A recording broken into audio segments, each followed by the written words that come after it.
Welcome hi tech kitchen. मु आज bread cutlet बनैबी से ब्रेड को देखो एमती मु चारिपटू तार बाहर कर बॉयल आलू को रखी पियाज को मुझ चॉप कर लेंबू फ्राए रखी एटा मु स्वीट कॉर्न को बॉयल कर रखी एटा ब्रेड कम नहीं चलतु भी आम बनवा स्टार्ट करनवा। एबे मु गोटे बाउल नहीं बाउल रे मु बॉयल कर रखि आलू पकई दूची पियाज पकई दूची स्वीट कॉर्न पकई दूची मु गोटे मसला प्रस्तुत करी स्वाद अनुसार लुण नौची हलदी गुंड टिके नौची लंका गुंड हाफ स्पून धनिया गुंड हाफ स्पून जीरा गुंड हाफ स्पून। एबे हमें लेंबू रस को पकेबा चटपटा लगे लेंबू रस पकेला देखो हाथ में एमती गोटे गोली नौची मसला को खाइबा बहुत टेस्ट लगे चटपटा भी लगे। आपण मैंने इवनिंग टाइम रे स्नैक्सटा बनईकि आपण मैंने दे पारे गेस्ट आसिले आपण घरे भी खाई पारे 5 मिनट रे हो जाई परिबो। एबे हमर मसला रेडी हो गला। एबे कटलेट पई मसला रे मु शेप देबी देखो आपण सिलिंडर शेप दे पारे राउंड शेप दे पारे आपण जेमती पसंद सेमती दे पारे मु एमती सिलिंडर शेप नहीं देखो केते सुंदर देखा जाउची। एबे हमर मसलाटा ये सब बनई रखी दूची मसला शेप जागो देखो एमती बनइबे आपण जदि राउंड शेप चाहते राउंड शेप दे पारंती।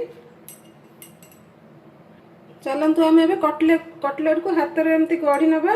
एबे मु किछि पानी नहीं पानी रे मु एमती ब्रेड को टिके एमती हल्का हल्का बतरेगी अरे मु मसला को एमती शेप देबी देखो केमती मु शेप दूची।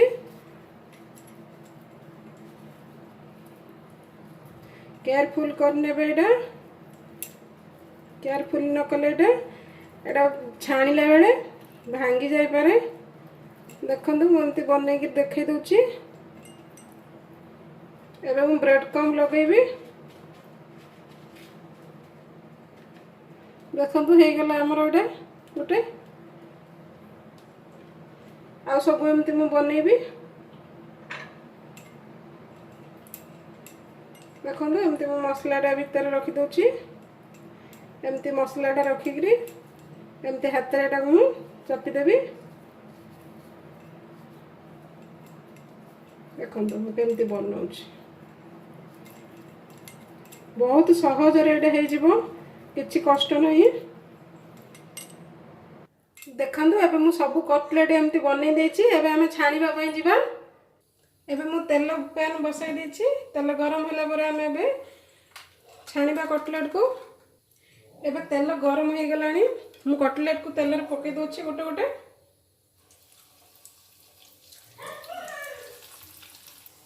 मीडियम फ्लेम रे छाणीबे हाई फ्लेम जमा करिवेनी हमर ब्रेड ऊपर पड़ जाव भितर कंचा रही से मीडियम फ्लेम रे मु छाणुछि। देखंतु एबे हमर ब्रेड कटलेट सब हो गलानी मु बाहर कर नौछि केते सुंदर लाल हो गलानी भल देखा जाउछि भल बास्ना भी आसी गलानी मु बाहर कर नौछि। मोर ब्रेड कटलेट सब हो गला देखिया पे केते सुंदर लागुछि। मु एबे चटनी रखी टमाटो चटनी रखी खाया एथिरे देखो गोटे मोटे काटिक देखा दूसरी केते क्रंची होइछि भितर केते सॉफ्ट अच्छी देखंतु केते बढ़िया लगुछि। जदि मो वीडियो पसंद आसिला लाइक करंतु सब्सक्राइब करंतु साइड रे थिबा बेल आइकन को क्लिक करंतु।